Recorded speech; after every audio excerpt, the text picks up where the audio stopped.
sure Is they there a wire? Yeah, if there's a wired mic, that would help. That or would also a be wireless. Would that be okay? wireless is yeah, yeah. Nick, Yeah, what's up? thank you.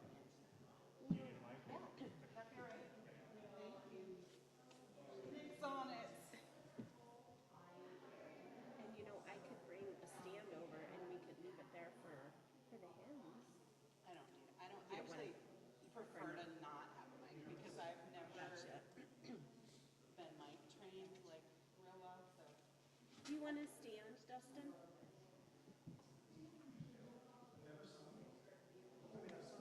Thank you, Nick. Looky there. thanks so much. Yeah.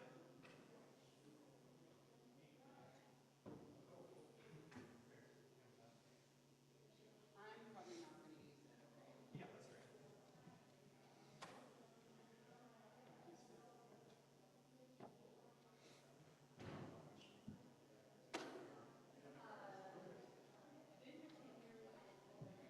Hey, can you hear me? It's yeah. If you want to, it's totally up to you. I don't mind at all. Do you want to do all verses? Do you want to do all the verses? Sure. Yeah, and then we'll. Sounds good.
Hello?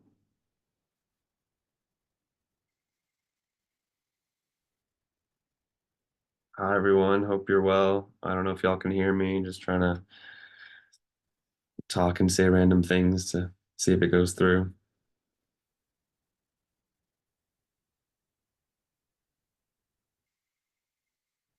It works. That's good.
Good morning, God's beloved. This morning, we will do the hard and holy work of celebrating a life well lived and well loved.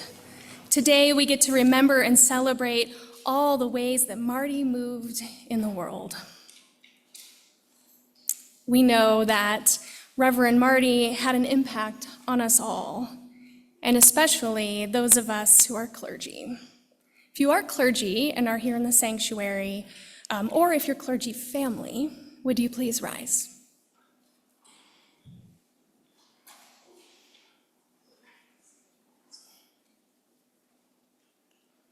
Thank you. Thank you for bearing witness to Marty's ministry and for being here. The Reverend Marty Jean Hermanstorfer passed peacefully at home in Arvada on Wednesday, February 25th, 2024, with her loving family by her side. She was born on August 18th, 1942, and raised in Iowa by her parents Lawrence and Jean. Marty was a third-generation member of the Christian Church Disciples of Christ and a member of the International Order of the Rainbow for Girls. After graduating from high school, she married the love of her life, Ray Hermanstorfer. They shortly set out for Colorado and honeymooned in Estes Park. Marty obtained her bachelor's in human services from Metropolitan State College in 1978 while working at Colorado Christian Home, which is now known as the Tennyson Center for Children. She earned her dual degree, Master of Social Work and Master of Divinity from the University of Denver, Iliff School of Theology in 1986 and 1987. In 1987, Marty was ordained in the Christian Church Disciples of Christ at Central Christian Church Disciples of Christ. She became one of the first women to be ordained and serve as a senior minister in a congregation of her own. Reverend Marty was a trailblazer throughout her 30-plus years of ministry, breaking down barriers for ordained women ministers and skillfully combining her social work values with her compassionate approach to ministry.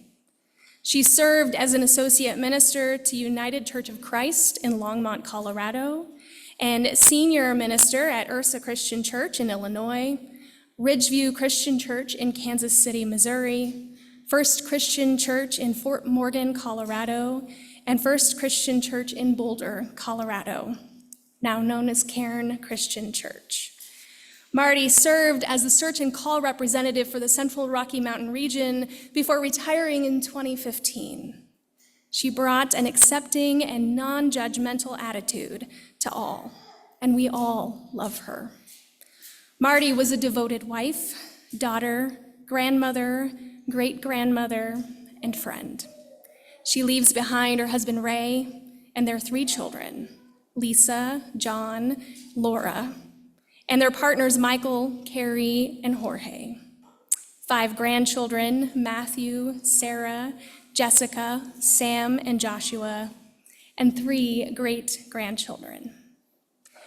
We gather this morning to remember Marty and to celebrate the ways she shared God's compassion and love faithfully with those around her.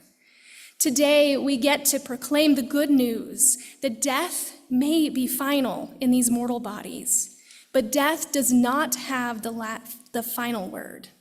We know that neither life nor death can separate us from God's love and the love we have for each other. Let's pray. Holy One, we remember before you today our beloved Marty. We thank you for sharing her with us.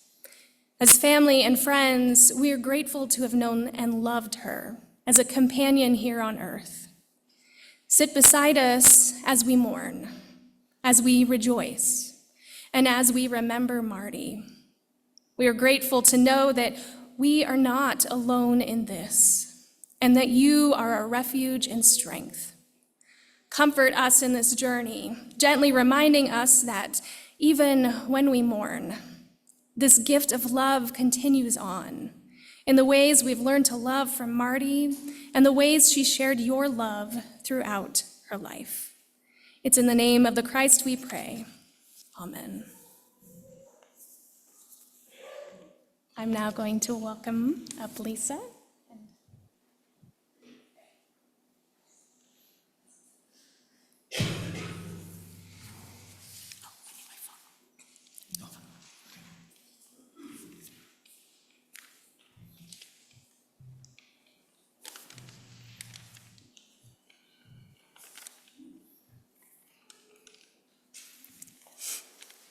John, Laura, and I would like to welcome you to our mom's celebration of life.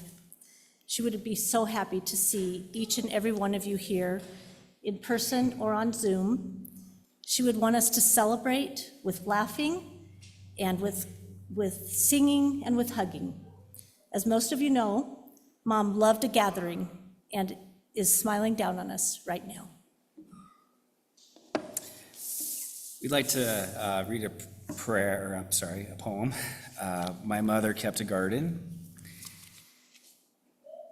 My mother kept a garden of the heart. She planted all the good things that gave our life its start. She turned me to the sunshine, encouraged me to dream, and fostering and nurturing the seeds of self-esteem. And when the winds and rain came, she protected me enough, but not too much, because she knew I'd need to stand up strong and tough. Her constant good example always taught me right from wrong. Markers for my pathway that will last a lifetime long. I am my mother's garden. I am her legacy. And I hope today she feels the love reflected from us three, our sister as well.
Ecclesiastes chapter 3, verses 1 through 4.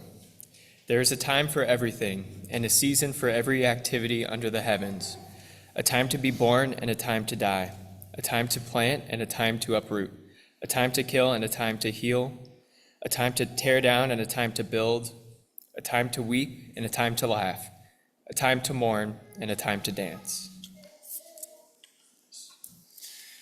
I'll be reading Romans 8, verses 35 and 37 through 39. Who will separate us from the love of Christ? Will hardship or distress or persecution or famine or nakedness or peril or sword? No, in all these things we are more than conquerors through him who loved us. For I am convinced that neither death nor life, nor angels nor rulers, nor things present nor things to come, nor powers, nor height nor depth, nor anything else in all creation will be able to separate us from the love of God in Christ Jesus our Lord.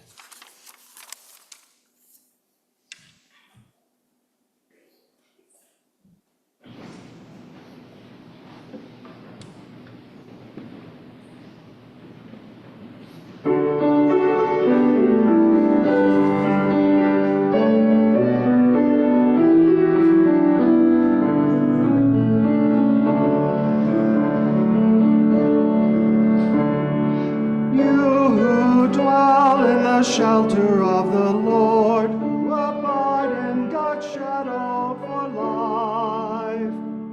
Say to the Lord, my refuge, my rock in whom I trust. I will raise you up on eagle's wings, bear you on the breath of dawn, make you to shine like the sun, and hold you in the palm of my hand.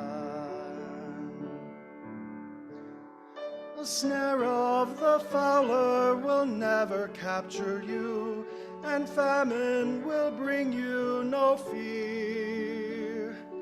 Under God's wings your refuge, God's faithfulness your shield.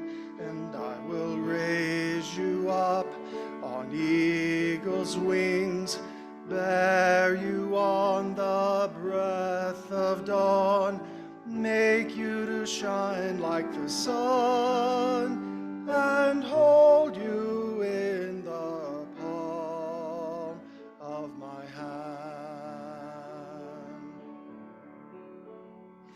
You need not fear the terror of the night, nor the arrow that flies by day. Though thousands fall about you, near you it shall not come. And I will raise you up on eagle's wings, bear you on the breath of dawn, make you to shine like the sun, and hold you in the palm of my hand. For to God's angels is given a command to guard you in all of your ways. Upon their hands they will bear you up, lest you dash your foot against a stone.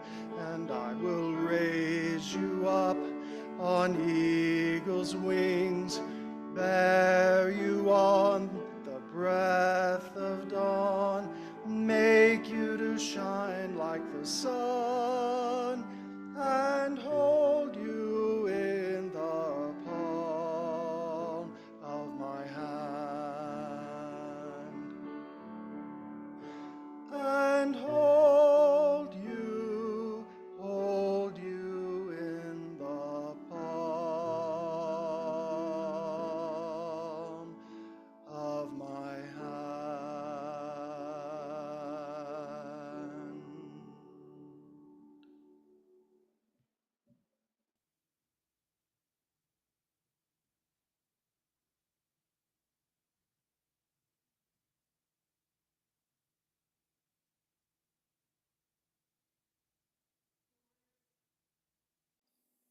The words we heard from Ecclesiastes and Romans speaks of a very specific kind of love. It is a love that endures beyond even time itself. As mortals, we know that time stops for no one, but love is everlasting. Love, any unconditional love, but especially God's love, is here in every season. Ecclesiastes tells us that there is a time for everything, a time to be born and a time to die, a time to plant and a time to uproot, a time to be silent and a time to speak, even a time for war and a time for peace. God's love is not just present in the birthing, in the planting, in the peacemaking. God's love is present in the uprooting and even, or especially, in the dying. Even though time relentlessly marches forward, time has no power to break the love God has for us. There's a stubborn steadiness to this type of love. Too often, we humans want to put qualifications on the love we give.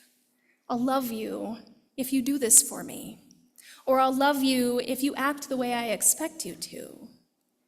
But the sort of love that endures holds no criteria for earning it.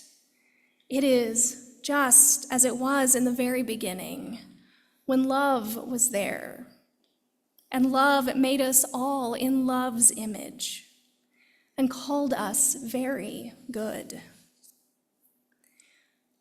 I only got to know Marty in the past year, but even in that short amount of time, I knew that she was someone who felt called to share this enduring love of God's with every person she encountered.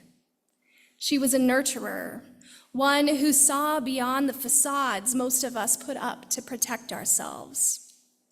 Every story I've heard involves her doing something to help someone else feel like they are cherished. Making someone's favorite dessert, creating a hospitable space in her home or church, or welcoming someone new into a space with a smile.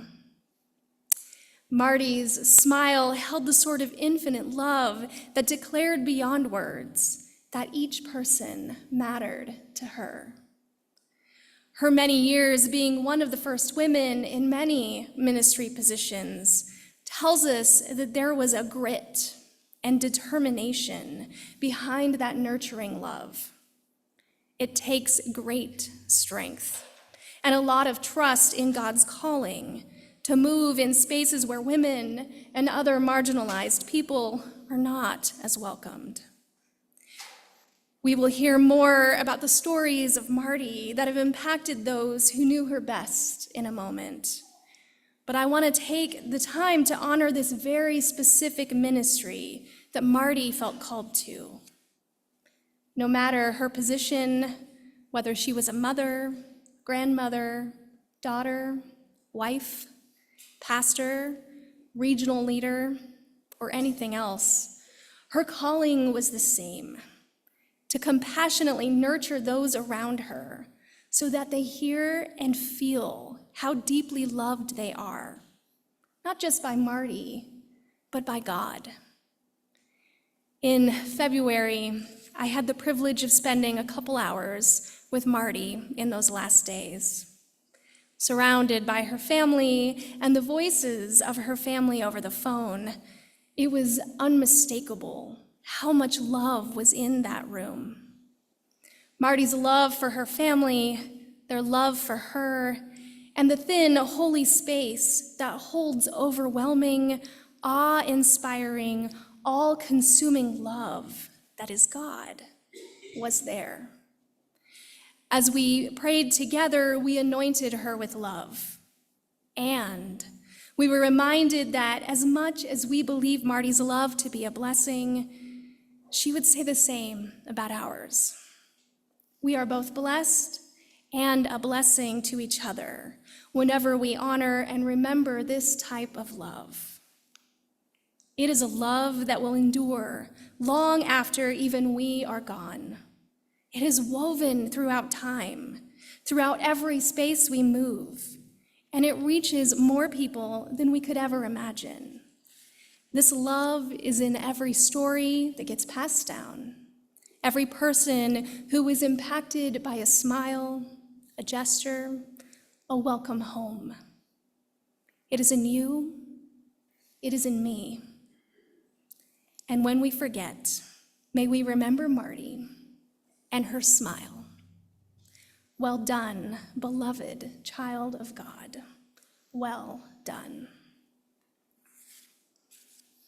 Please pray with me. Holy One, you have birthed us into a world of goodbyes. May we pause today to offer gratitude for the life of our beloved Marty. We give thanks for all she taught us. We honor the ache of this temporary separation, for it means we love deeply. May we remember Marty in our stories and in love, and may we honor all that is left unsaid. Draw close to us and remind us that Marty's love and your love is eternal, that this ache is a temporary portion of life. May we take comfort in your presence. May we hear Marty's love for you and for us in every smile and in every tear. Hear us in gratitude for the work, the words, and the love of Marty. Hear us as we pray together.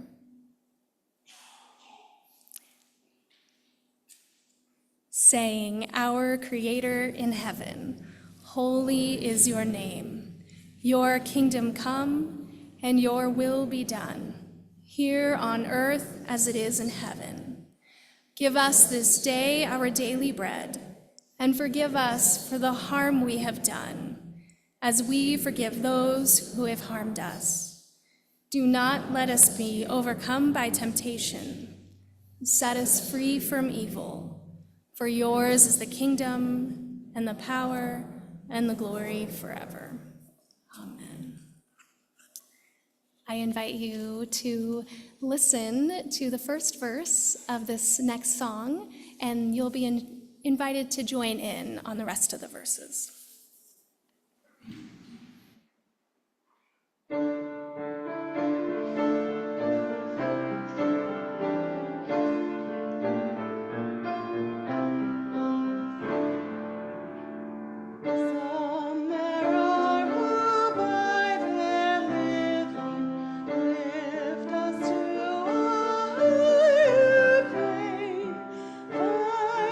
Joy disclosed inside.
I was financial secretary at First Christian Church when Marty came to Boulder.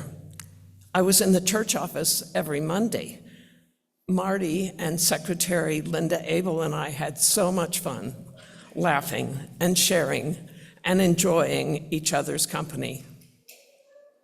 These were my first contacts with Marty, but the three of us continued to get together for lunch, fun, and updating our lives after Marty was no longer our interim minister.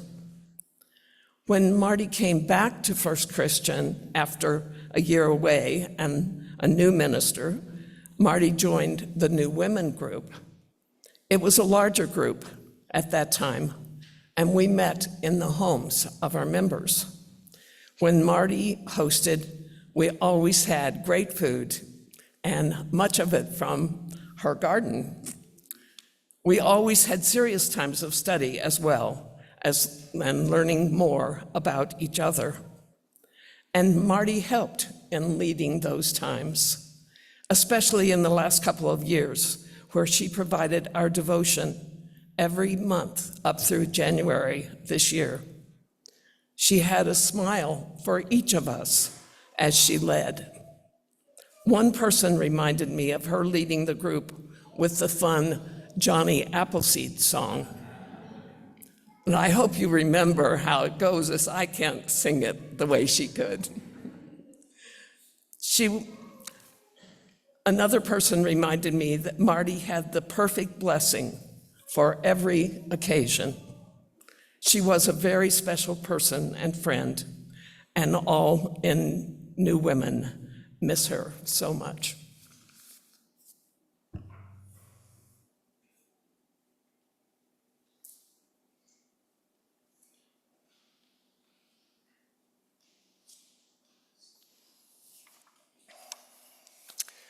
My name is Dustin, and I was privileged to serve here with Marty.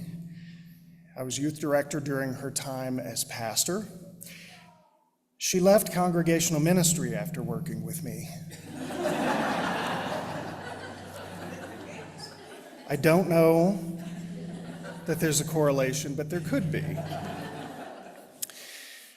I worried for Marty when she came to Boulder from such wholesome places as Ottumwa, which I heard her speak of so often, and Ursa and Fort Morgan. She told wonderful stories about her times in other places, but I worried for her because we were an unruly bunch, for church-going folk anyway, and she and Ray proceeded to make themselves right at home.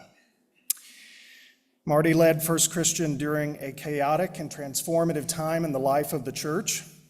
We purchased this building. The country went into recession. Then we lost the purchase contract on our old 28th Street property. The church was facing a move to a new building in a new town, and not to mention the search for a new pastor. And during this time, Marty led us with grace and composure, with kindness and wisdom, with optimism and confidence. She was the right person at the right time. Marty was a delight to work with, and it was an honor to call her my pastor. She knew how to lead, and she knew how to serve. And those of us who are pastors in the room know that that is not something that every pastor is able to do well. I am thankful for her personal support, for her years of service to this congregation as pastor and elder and congregant, and also for her time with the Central Rocky Mountain Region Disciples. I will miss Marty's wisdom and sharp wit. She encouraged me. I remember this conversation in the sanctuary at the other building, and she encouraged me to go to seminary, and I once told her, "But Marty, I'll be 40 when I'm done." And she said, "You'll be 40 either way."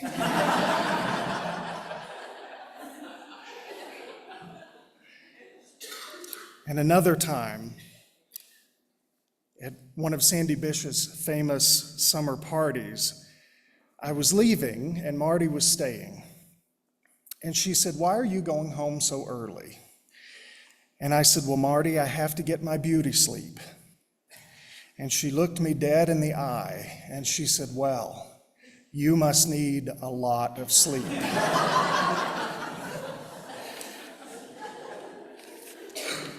There is no one I would rather be roasted by than Marty. Ray, I often think how you and Marty must be the two luckiest people that I know. You exuded love for one another in everything that you did, and you were such a wonderful example to all of us, and I know that that love lives on with all of us in this room. In remembering the best folks in my life, I often marvel at the greatness that is among us. Marty left her family and her friends and her churches better and kinder and more loving and more generous and more just and more compassionate for her presence. And I cannot think of a finer legacy to leave than that.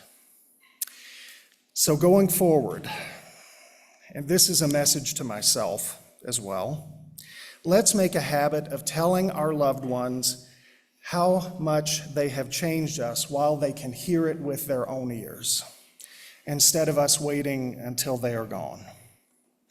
So to all of you, Marty's family, thank you for sharing her with us. We are all better people for having known her.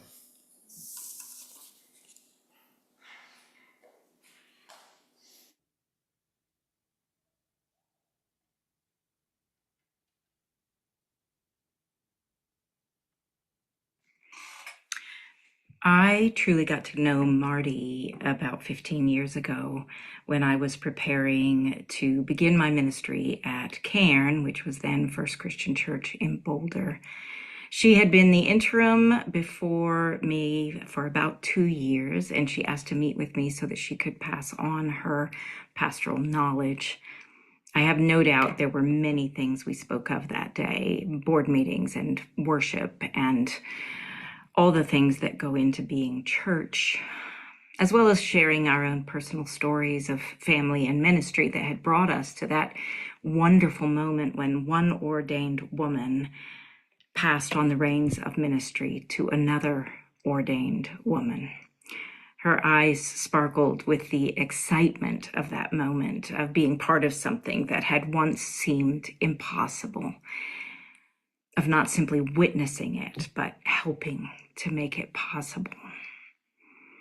But what I remember most about that meeting was the way she told me, with the church directory open in front of her and notes in the margins for later reference, about every single member of the congregation. She knew her flock, from the very old down to the very young. She knew the families, all those multi-generational families, as well as nuclear families and empty nesters and singles and couples. She knew about the friendships. She knew about the tensions. She knew the illnesses people were struggling with. She knew their other struggles. She knew the difficult personalities. She knew the heartache people were going through. She also knew who worked hard for the church every single day, as well as those whose connection was tenuous.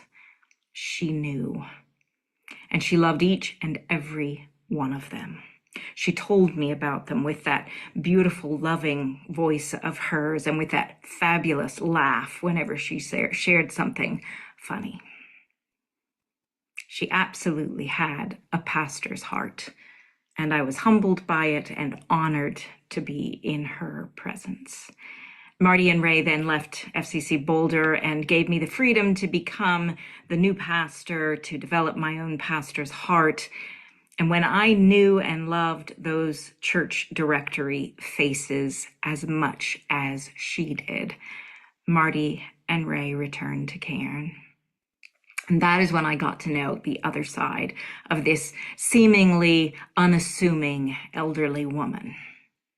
She was a theologian of her beloved church, capital C.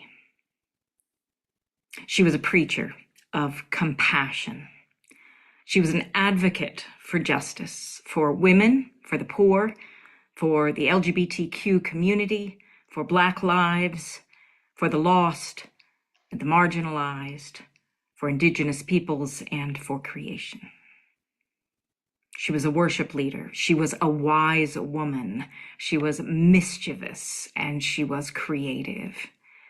And for the next 12 or 13 years, even as I became her pastor, she was like my grandmother in ministry, watching over me, encouraging me, proud of me. What a gift she was to me. Every Christmas Eve, each ordained minister and seminary student or graduate that was part of Cairn would lead the candlelight communion service.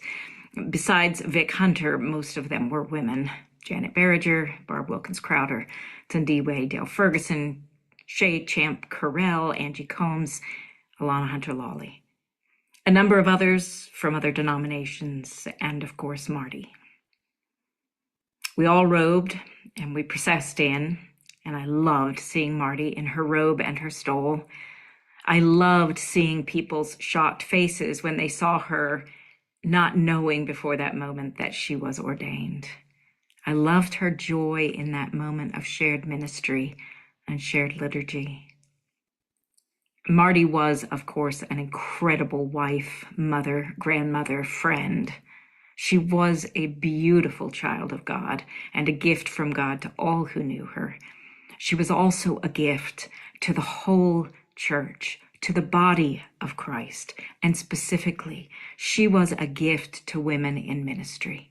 She, alongside several generations of women, some of whom are here today, helped pave the way for a less misogynistic, more just, more faithful church. God bless you, Marty. Good and faithful servant. And thank you from all of us and from me, your granddaughter in ministry, with all of my heart.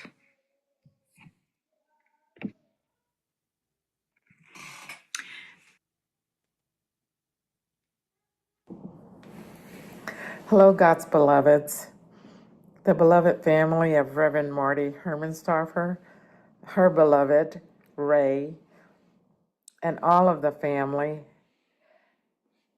including the Cairn Christian Church family, who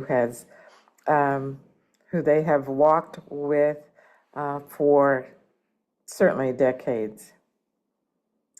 I am especially sad today that I cannot be with you. I have a commitment here in New York City, but I did want to just speak words of celebration for one who has mentored me, even though she didn't think that she was mentoring me. I first met Reverend Hermanstorfer when I was a seminary student at the University of Chicago's Divinity School as a Disciples House scholar. Marty was serving on the Commission on Ministry, and she was a part of the team that examined my fitness for ministry. And I remember that first meeting that I had with the members of the Commission on Ministry. It was quite intimidating, but I do specifically remember looking out and seeing Marty, and she never said a word, but her spirit was one of peace, and it just steadied me as I was being asked questions that I was not sure whether I had the right answer to. But of course, they saw that my heart was in the right place, and I was ordained in the Illinois-Wisconsin region because of her and some very wise saints of the Christian Church, Disciples of Christ. I was thrilled when I got my first call to ministry in Kansas City, Missouri, and found out that Marty was serving a congregation out in the suburbs, and we didn't get to hang out that much while I was in Kansas City. I was there briefly, but it was just a joy to know that she was nearby. Fast forward to 2017, when I accepted the call to become the regional minister for the Central Rocky Mountain region. I came to this region feeling like I had left everything that was beloved behind to answer the call to serve that region. And unbeknownst to me, I walked in for my installation at First Christian Church in Loveland, and there was Marty Hermanstorfer. I could not wait to put my arms around her neck. That's how much she means to me. She was a deep woman of faith who just showed up. Her ministry of presence was the most powerful gift that she gave me. And the support as one whose ministry was still being shaped. And so I am deeply grateful to her and grateful that I got to marry her granddaughter. When Lisa Talamontes called me and asked me if I would perform the wedding for her daughter, Sarah, the only reason I said yes was because she was Marty's daughter. And what a joy it was to journey with David and Sarah as I helped them prepare for making a lifetime together. I will deeply miss Marty Hermanstorfer, but I thank God that we had a journey together. Know that I am praying for you and will remember you as I remember her. One whose love and support was just a steady presence in my life. Thank you so much. God bless you.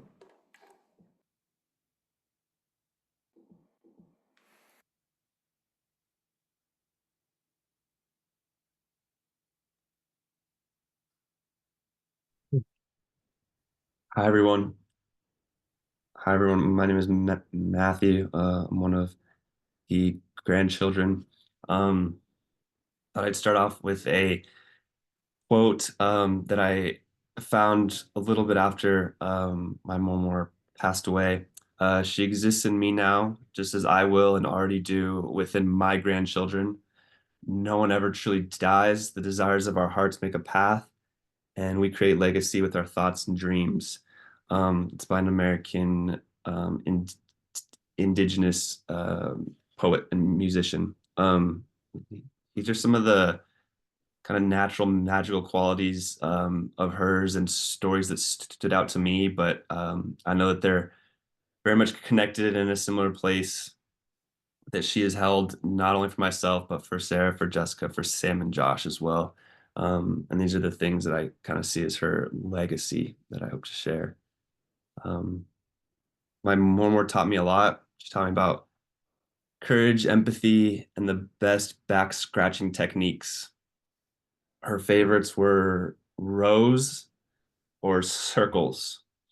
And she'd give me a back rub before I would take a nap as a little kid or at different times. My mom had the biggest heart. She loved me. She fiercely loved all of her family, friends, pets, etc., all of you. You could see it in her eyes when you came into her view. You could hear it in her voice when you called her on the phone. You could feel it in her hugs. You could taste it in her peanut butter fudge. And she was every bit the superhero that a grandparent can be, and kind of embodied that different kind of love that I'm now kind of getting to see in my parents and their new grandchildren with Dakota and Charlie. This was highlighted in the playful arguments that we had about John Elway and the Broncos, the giant Hershey's kiss that she brought to a fellow chocolate lover, how she helped me to hide a birthday cake that had won at a school raffle, the way she cared for Sweet Pea, the way she hugged me when Sweet Pea got sick, the lasagnas that she made for us, and how she really counseled me when making important education or career decisions. The time she and my mom went out drinking at a wine bar with my fraternity brothers, the way she would light up when I walked in the door, and her advice about life and love that continues to help me along. Um, the more I get to hear from your stories, from those of my mom, my Uncle John, my Tia Laura, the more I learn about the total person that she was and the amazing things that she did. So here are a few more. My mom more loved my opa. Watching their relationship has really kind of illustrated for me what love looks like. So I obviously kind of went and sought their advice on many different things. On their 58th wedding anniversary, I went to their house and sat outside, and my grandpa poured us each like half a cup of beer to celebrate over the pandemic, I think it was. And I asked them for their secrets. They told me that there wasn't any magical formula, that you just do the best that you can. You have to give the best of yourselves to each other, and in doing that, it makes you a better person. They went on to give me lessons of humility and patience and being there for one another. You can't have all the answers, and sometimes you need to give each other space to become everything that they're meant to be. Later, my opal would go on to admit that she had probably been looking around and really just couldn't find anybody better. But together they were a fantastic team. They cared, challenged, and supported each other as they created a beautiful life.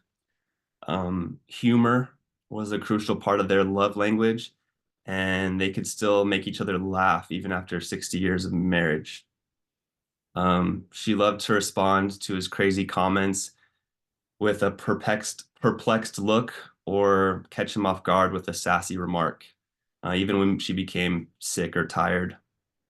Watching my opa the last few years give everything of himself to care for her and meet her needs, no one could have done any more or any better. I'll never forget his look of shock and joy when she surprised him with a kiss on the cheek during our last week together. My mom made everyone feel welcome. She was a brilliant communicator, able to connect with all types of people from various backgrounds. While I've always been somewhat introverted myself, she was so friendly and outgoing. Her laugh was an outward sign of a warm heart that drew people in. All these strengths allowed her to create community and foster a sense of family wherever she and my opa went. She achieved a remarkable level of openness and vulnerability in public speaking opportunities, group settings, and inside her own individual relationships. She always assumed the best of everyone and always saw the good in myself. I cherished all the conversations, and she always made me feel important and seen. She was a dynamic storyteller, having a supply of memories for each of us. I know one of her favorites was the day I called my opa an idiot at the farmer's market for claiming that a plum was too green for us to purchase there that day. And to me, obviously, it was purple. So I could listen to her recall these favorite moments forever, again and again.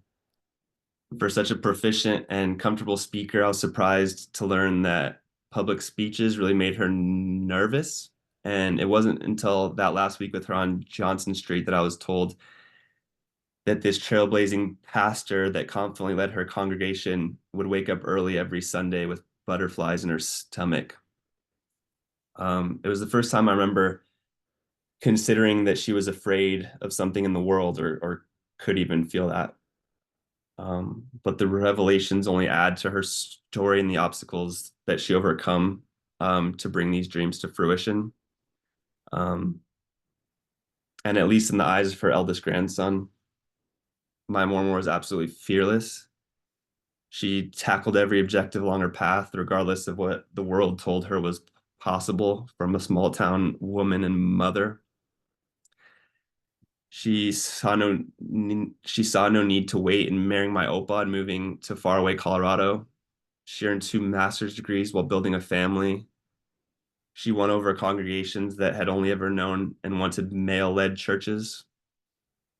She traveled to unfamiliar locations, tried unusual things, and met unique individuals. And throughout her life, she encouraged her family to do the same. She attacked her rehab and therapy with positive energy and fought to stay with us as long as she could.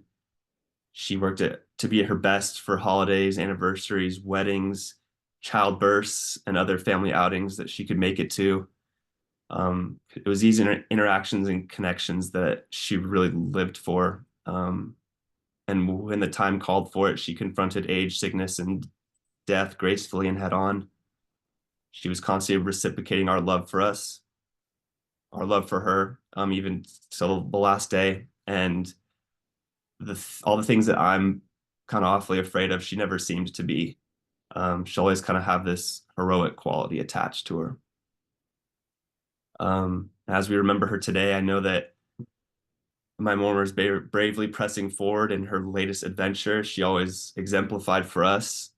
We never have enough time with people like that, but it's kind of this unexpressed love that we're sharing today that we were unable to share when we were together, and that's something that gets carried forward in us. In the months since her passing, I'm thankful for those little reminders that life brings that kind of focuses your attention on her imprint.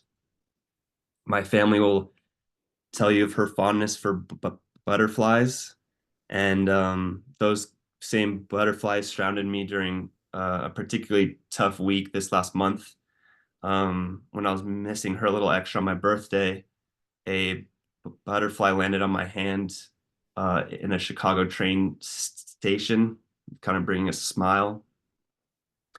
The next day, I was attending a good friend's wedding and was comforted to kind of see that the ceremony and reception featured North American monarchs on the tablecloths, on the napkins, things like that. When visiting home the following week, my niece Dakota and I chased around butterflies during a play day at the local pavilion as well. And when I finally returned to Chile, where I'm at right now, running into a random man in a Ottumwa, Iowa girls basketball shirt made me think that there's a lot of these things I'm talking about today that are still with us, even on a random bus in South America. It reminded me that my mom believes in us, in all of us, and the things that she left behind gives me hope. I feel her love within our family, my uncles and aunts, my cousins, everyone, and I really kind of sense her presence during meals together, songs and prayers and laughter and jokes, things like that. I see her bravery in both my sisters. I hear optimism and kindness from my mom, and I witness her heart in my Opa, along with the aspects of her humor that rubbed off on him. I'm happy to know that my life is one of many where she'll continue to play a significant role. And I love you, More. Thank you for the lessons and love that have made my life what it is. You'll always be with us.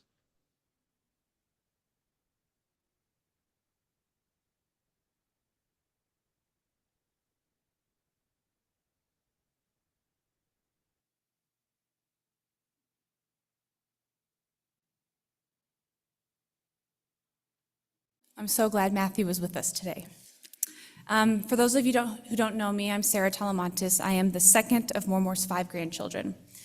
As some of you know, and many might be wondering, her grandchildren, and consequently remainder of her family, call her Mormor, which means grandmother in Swedish.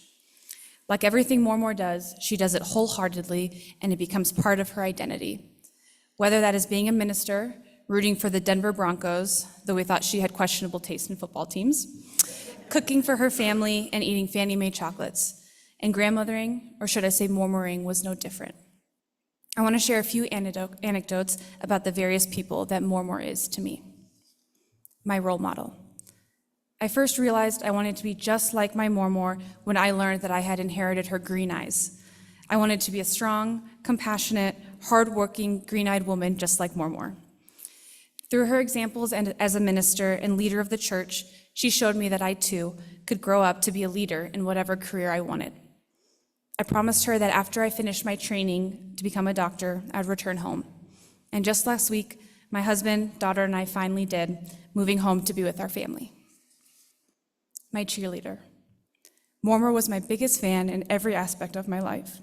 My education, career, being a dog mom, she loves my pup Winston, and of course my sports.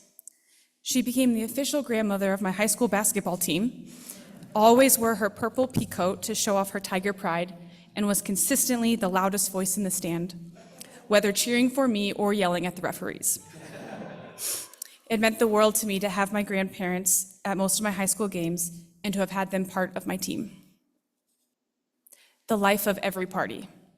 I don't think I have to say much about this one. Everyone has heard Mormor's infectious and full belly laugh that completely lights up a room. I can't remember a single holiday where her laugh did not erupt, making the house and our hearts full of joy. One of my favorite stories of her laugh was when she partook in the theft of my favorite beer glass from a brewery in Ithaca, New York during my college graduation weekend. She didn't know that her purse was the getaway vehicle for the stolen glass, but our family laughed for hours with Mormor about the biggest crime she had ever committed. And once again, she was the life of my graduation weekend, and I think of her every time I use that beer glass. A giver. As a minister, her career was centered on giving to the communities and the congregations that she led. But it wasn't just in her job that she gave of herself to others. It was in all facets of her life. My favorite memory was her epic cookie baking and decorating at Christmas time, where she would make hundreds of cookies, including date pinwheels, ginger snaps, spritz, chocolate and peanut butter fudge, which my Uncle John and I always fought over who could have the last piece, and of course her peanut butter fingers, which I famously renamed breakfast bars so that I could eat them as a healthy snack any time of the day. We would box these up and give them to our friends, neighbors, and family every year. My now husband, David, was able to partake in this tradition a few years ago, and it's a memory I will cherish forever. I could go on, but we still have to hear from the most important speaker, Opa. So the last person I'll share that Mormor is to me is my grandmother. Growing up, we used to spend several weeks every summer at my grandparents' house in Kansas City, Missouri. We would cook and bake together, help at the church, play games, drive the lawnmower, and occasionally the white truck in the parking lot. We were almost of legal driving age. And have what felt like a sleepover every night, where Mormor and I would sleep in her big bed, and we would politely direct my brother and Opa to the twin beds. She's not just my amazing grandmother, but is one of my best friends, which I hope to emulate in my relationship with my own daughter. Mormor is all of this and so much more to me and my family. Her passing in February, came about 1 month before the birth of my first baby girl, Charlie. Even though they never met on this earth, we are certain that Mormor knows and loves Charlie, is watching over her every day, and lives on through her as Charlie carries her name and hopefully her spirit forward as Charlie Martha, or should I say Charlie Marty, like Opa likes to call her. We miss and love you so much, Mormor.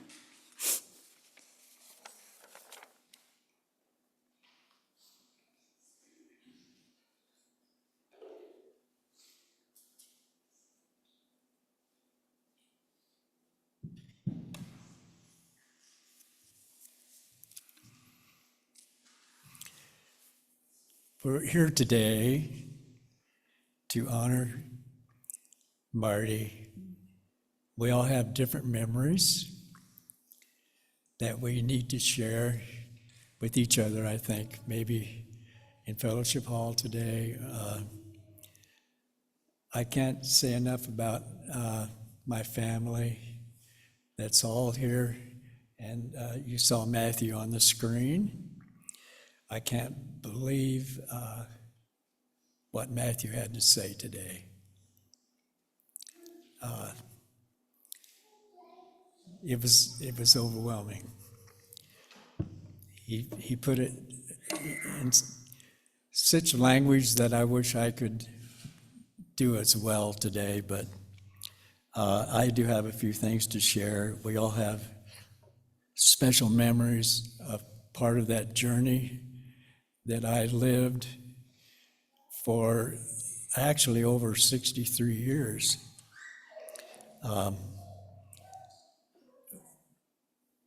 I was 21, Marty was 17 when we first met in Ottumwa, Iowa. I had a job 35 miles away in Sigourney, Iowa, and just happened to be invited by my brother and his, I shouldn't say, his girlfriend. I guess at that age, he was only 17 also. But anyway, I was invited to watch the Academy Awards with them, and I didn't really know Marty or Joe's girlfriend next door, Joyce, happened to be Marty's best friend in school.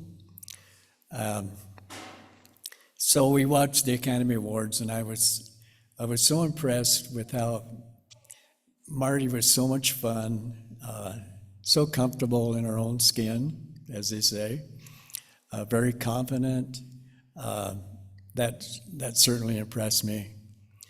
And so a few months later, after seeing her on several dates, I asked her, actually she asked me, would I like to take her to the prom, the high school prom? And that struck terror into my heart because I couldn't dance. We grew up in blue-collar families. Her grandpa on her dad's side and her dad worked at John Morrell packing plant. And you had two choices of jobs in Ottumwa that would give you any kind of security, actually, I thought. To work with your hands and to make a living was John Morrell packing plant or John Deere. It was a fair-sized town, and my town was a little farm town, and I always wanted to be a farmer. Well, thank God that didn't work out. It would have been a bust.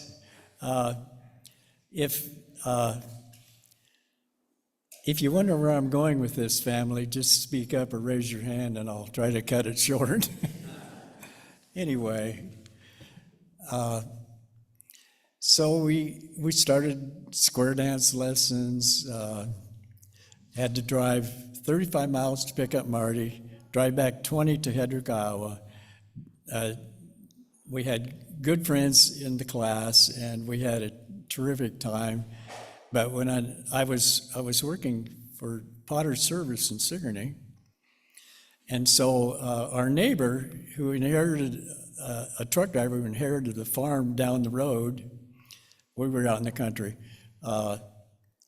he would see me coming in at 5:30 in the morning and go back to work. So, what's going on, Ray? I said, well, you know, we're taking square dance lessons, and I just so tired driving back 35 miles that I had to stop and sleep in the car. But I'd get home at sunrise and go back to work. So, like I told many of the folks that I knew, I've got to get married. It's killing me. I'm losing all this weight. Anyway, so I had heard from one of my schoolmates in Sigourney that Colorado's a great place. I'd never been here, but he would go during his high school days and work construction in the summer. So we were just kids. We didn't know what we were doing. But we decided it was tough to make a living in Tacoma, Iowa. I wanted to be a electrician. So, and Potter's Service taught me how to do about everything. That's what it meant. Potter's Service would do anything to make a living. So I was always able to find a job, and I got a reputation in Sigourney that if you needed something done that was really nasty, get a hold of Ray, he'll do it. Anyway, we decided we would resettle and come to Colorado and find a job. We had no job when we came. We had everything we owned in the 53 Ford, but we made it. The only trouble, we had a hiccup. The summer we moved here, I got activated into the regular Army by the Berlin crisis in Kennedy. One of two units, I guess the Air Force went to Berlin. I ended up in Fort Riley, Kansas for about a year with Marty in Manhattan. Right, Marty? Marty thought I was smart. Actually, she trusted me. And I didn't argue with her, you know. I mean, it's kind of nice to be put on a pedestal. So we loaded everything in the car and came to Colorado. And then I spent a year in the Army. And after we were out of the Army, we came back to Colorado, to Denver. And we had started at going to church at Central Christian Church at 17th and Lincoln. And I can see why Marty wanted to be a minister. We came from the Bible Belt. Everybody seemed like everybody went to church in those days. So in youth groups, she told her minister she'd like to be a minister. And he said, well, Marty, maybe you could be, you know, director of education in a disciple church. Well, I was churched. We were both baptized at 12 into the disciple church, Christian church. And my family went to all kinds of different churches. They were searching, but I was comfortable in the Christian church, so that was a plus for me. And anyway, her mother put in a good word for me. She was the queen of the understatement. When asked by a friend that Marty overheard and shared with me, what do you think of this Ray guy? So her friend said, Mom said, seemed like he has common sense. So that's about the understatement that I got from her. And then after Marty became a minister, people were curious, aren't you really proud of Marty for being a minister, an ordained minister? She said, well, you know, I don't know why she shouldn't be. That's the understatement of the century, I think, you know, but that's the kind of gal she was. We loved her. Anyway,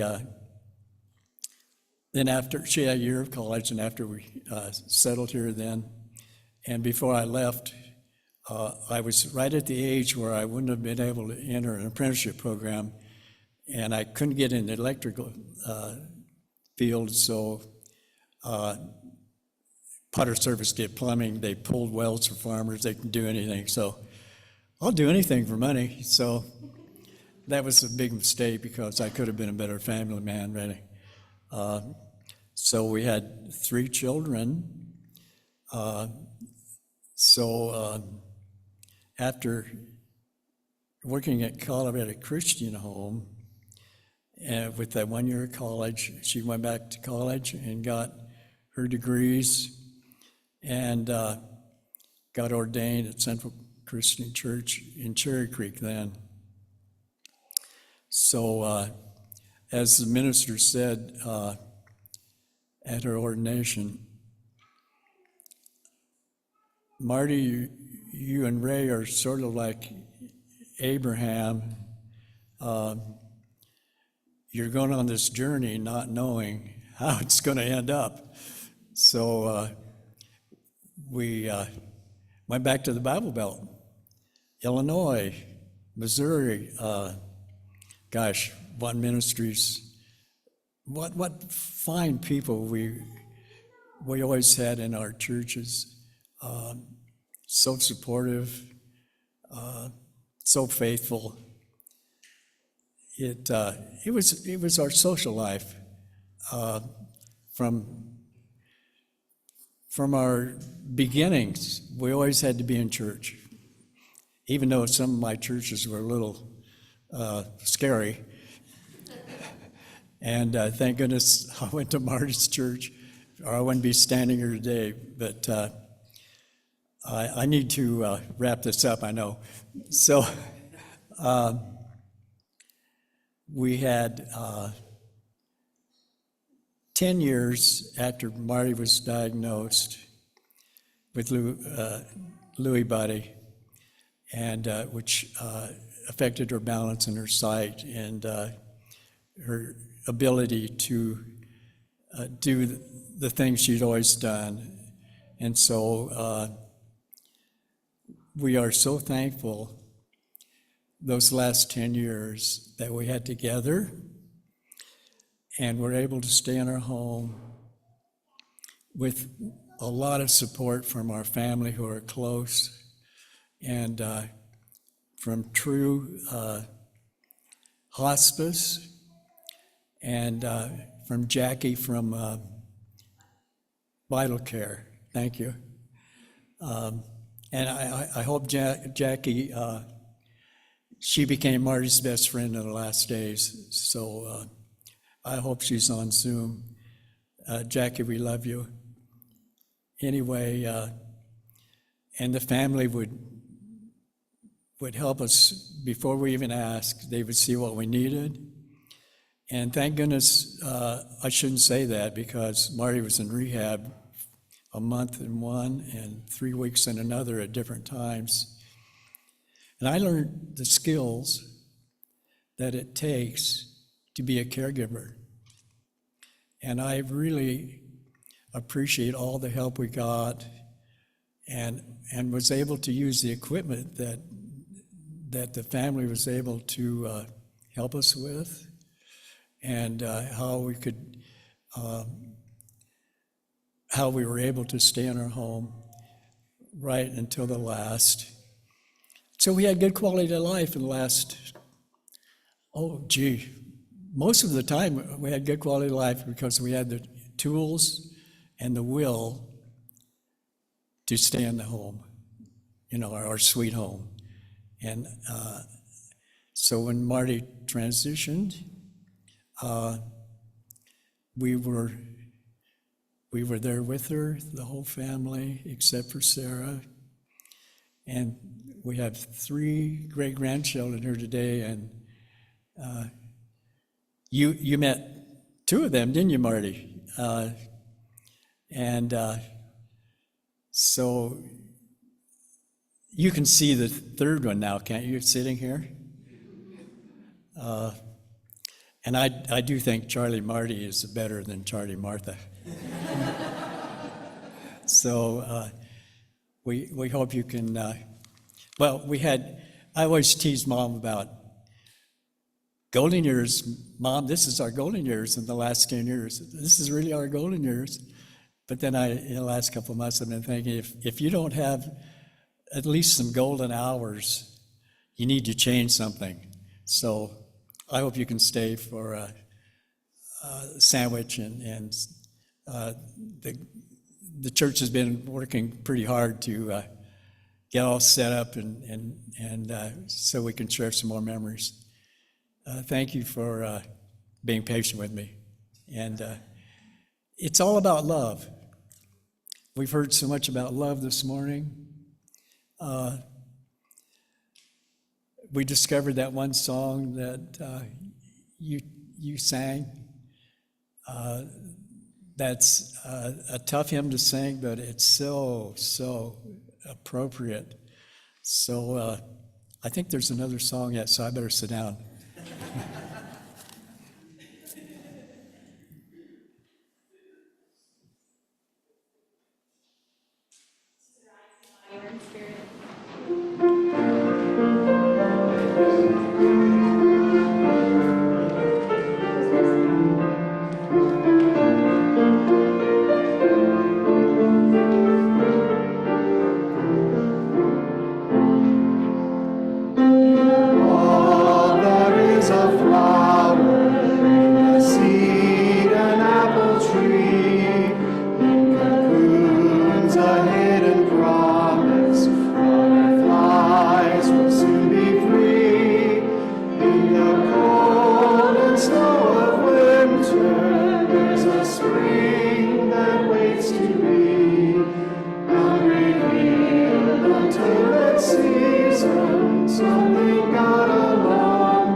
Until we meet again.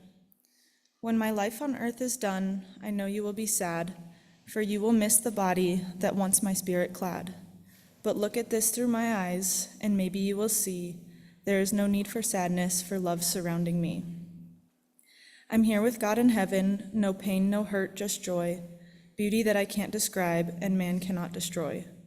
For all of us have purpose, our souls are meant to grow. We teach, we learn, we suffer, and then it's time to go. You may not comprehend it, but soon I hope you see that this is how God planned it. We're where we're meant to be. And when your earthly journey is finally at an end, you and I will come to be together once again.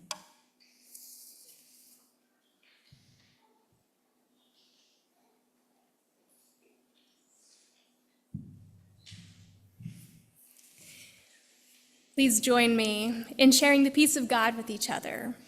You're invited to turn to each other and to repeat after me. May God's peace be with each of you and with Marty.